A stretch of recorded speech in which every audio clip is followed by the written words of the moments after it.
Nail और ईवा नाम की दो सिस्टर जंगल में अकेली रहा करती थी। अब जो वर्ल्ड का एंड होने वाला है तो उन दोनों सिस्टर को सारी मुसीबतों का सामना अकेले करना होगा। इसी इंटरेस्टिंग कॉन्सेप्ट के साथ ये फिल्म बनाई गई है, तो आप एंड तक जरूर देखें। ये कहानी आपको अगर अच्छी लगे तो इस वीडियो को लाइक जरूर करें। आपका एक लाइक हमें काफी ज्यादा ऊर्जा से भर देता है। ये मूवी हमें सोचने पर मजबूर कर देती है कि अगर हम ऐसी सिचुएशन में हो तो हम क्या करेंगे। मूवी की शुरुआत होते ही हमें नेल और ईवा नाम की दो लड़कियां दिखाई देती है। नेल अब कॉलेज में आने वाली और उसकी इंटर्नशिप की पढ़ाई चल रही है। वहीं ईवा को एक डांसर बनना होता है, वो इसके लिए काफी ज्यादा प्रैक्टिस भी करती है। एक रात को जब इनका नॉर्मल रूटीन चल रहा था तभी इनकी लाइट चली जाती है। नेल अपने पिता से कहती है कि इन्वर्टर का क्या हुआ, तो उसके पिता रॉबर्ट कहते हैं कि इन्वर्टर अभी तक हमारे पास आया नहीं। तब इनके पास ज्यादा ऑप्शन नहीं होता है। तब नेल अपने गाड़ी से बैटरी और कुछ लाइट निकाल कर ले जाती है। नेल जैसे ही लैंप लेके निकलती है, गाड़ी की डिक्की खराब होने की वजह से वापस खुल जाती है और इस वजह से गाड़ी की लाइट ऑन रह जाती है और सुबह तक सारी बैटरी खत्म हो जाती है। अगले दिन टाउन में जाने के लिए गाड़ी स्टार्ट नहीं होती है। उनके फादर गैराज से न्यू बैटरी लाते हैं और उसे लगाने की कोशिश करते हैं, लेकिन वो बैटरी काम नहीं करती है। ये तरीका फेल होने की वजह से वो कुछ और भी ट्राई करते हैं। नेल रेडियो पर सुनती है कि पावर सप्लाई में काफी ज्यादा बड़ी दिक्कत आ गई है, जिसकी वजह से उन्हें कई टाइम तक सप्लाई नहीं मिलेगी बिजली की। नेल अपने एग्जाम को लेकर भी काफी ज्यादा बरी में होती है। उसे काफी ज्यादा टेंशन होती है कि उसका एग्जाम में क्या होगा। वहीं दूसरी तरफ युवा अपने डांस में मग्न होती है। वो काफी ज्यादा डांस और उसकी प्रैक्टिस करती है, जिसकी वजह से वो काफी ज्यादा एक प्रोफेशनल बनना चाहती थी। घर में लाइट ना होने की वजह से सभी लोग कैंडल जला के अपना टाइम पास करते हैं। अगली सुबह उनके पिता रॉबर्ट को एक आइडिया आता है। उनके पास एक वुड कटर था, जिसकी वजह से वो इस टेक्निक का यूज कर अपनी गाड़ी को स्टार्ट कर सकते थे। ये तरीका काम कर जाता है और गाड़ी स्टार्ट हो जाती है और सभी मिलकर टाउन में जाते हैं। जब एक ग्रोसरी शॉप में वो एंटर करते हैं तो उसका मालिक एक गन लेके आ जाता है। दरअसल बात यह होती है कि पावर सप्लाई कट होने की वजह से इस शॉप को लूटने की कई बार कोशिश हो चुकी है, जिसकी वजह से उसका मालिक काफी ज्यादा सतर्क रहता है। रॉबर्ट देखता है कि सारी शॉप काफी ज्यादा खाली होती है, लेकिन फिर भी उनके जरूरत का सामान उन्हें मिल जाता है। रॉबर्ट ये समझ जाता है कि पावर सप्लाई कट होने की वजह से लोग आउट ऑफ कंट्रोल हो गए हैं। शहर में आने के बाद नेल को अपना बॉयफ्रेंड मिल जाता है। वो उसे मिलने चली जाती है। रात काफी ज्यादा होने की वजह से उसके पिता और उसकी बहन युवा उसे लेने के लिए वहां पर आते हैं। तो वो देखते हैं कि उसकी बहन नेल काफी ज्यादा ड्रंक कर रखी है, उसने काफी ज्यादा पी रखी है। वो सब लोग जब अपने घर की तरफ जा रहे होते हैं तभी सामने एक गाड़ी रुकी होती है। तो उसके पिता उतर कर देखते हैं तो उन लोगों के पास गन होती है और उसके पिता चुपचाप वहां से चले जाते हैं। अपनी बेटी की सेफ्टी के लिए वो उन लोगों से मुंह नहीं लगाते और चुपचाप वहां से चले जाते हैं। अगली सुबह हम देखते हैं कि उसके पिता उसी वुड कटर से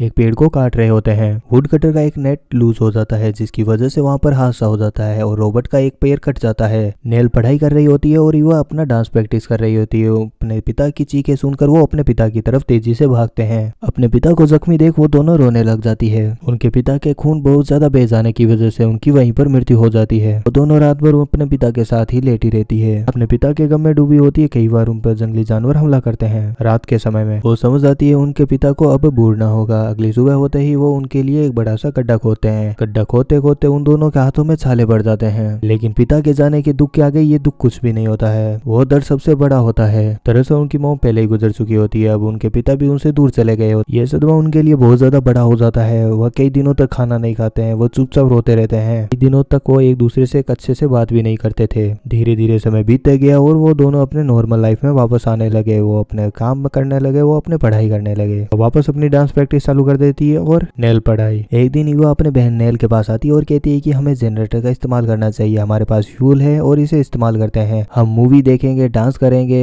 लेकिन उसकी बहन नेल साफ मना कर देती है। वो कहती है कि हमें फ्यूल की इमरजेंसी के लिए बचाना चाहिए, हमें शहर जाने के लिए भी फ्यूल चाहिए होता है। युवा कहती है बस एक बार ही चलाने में कितना फ्यूल चला जाएगा, लेकिन नेल उसे साफ साफ मना कर देती है, जिसकी वजह से उन दोनों के बीच काफी ज्यादा लड़ाई हो जाती है। नेल अगली सुबह बाहर जाके देखती है कि उसकी सारी मुर्गियों को जंगली जानवर खा चुके हैं। अब उनके पास ब्रेकफास्ट करने के लिए अंडे की व्यवस्था नहीं होती है। यह बात वो अपनी बहन युवा को बताती है, लेकिन वह उसे सुनकर भी अनसुना कर देती है। वह अपनी बहन को कहती है कि हमें जिंदा रहने के लिए कुछ तो ज्यादा करना पड़ेगा, हम ऐसे ही हाथ पर हाथ रख के नहीं बैठ सकते। उसी रात को जब नेल सो रही होती है तो उसे काफी ज्यादा बुरा सपना आता है। तभी युवा वहां पर आती है और नेल को शांत कर देती है। नेल को बॉयफ्रेंड उसे ढूंढते हुए उसके घर पहुंच जाता है, जिसका नाम एली होता है। एली कई दिनों के लिए उनके साथ ही रहता है। तब युवा कहती है ये कब तक चलेगा, ये हमारे साथ कब तक रहेगा। तब नेल कहती है हम कुछ ना कुछ कर लेंगे। नेल अपनी ये बहन युवा को बताती है कि उसका बॉयफ्रेंड कहता है कि यहाँ पर एक ऐसी सेफ जगह है जहाँ पर इलेक्ट्रिसिटी और सब सप्लाई मिलती है। नेल और एली को एक गुटरगू करने के लिए बड़ा सा पेड़ भी मिल जाता है। वहाँ पर वो दोनों मिलते हैं और वहीं पर गुटरगू करते हैं। ये पेड़ इतना बड़ा होता है कि दो लोग आराम से वहाँ पर रह सकते हैं। नेल और उसके बॉयफ्रेंड का प्लान सुनकर युवा साफ मना कर देती है। वो कहती है कि मैं इस जगह को छोड़कर नहीं जाऊंगी, यहाँ पर मेरे पिता की यादें जुड़ी है।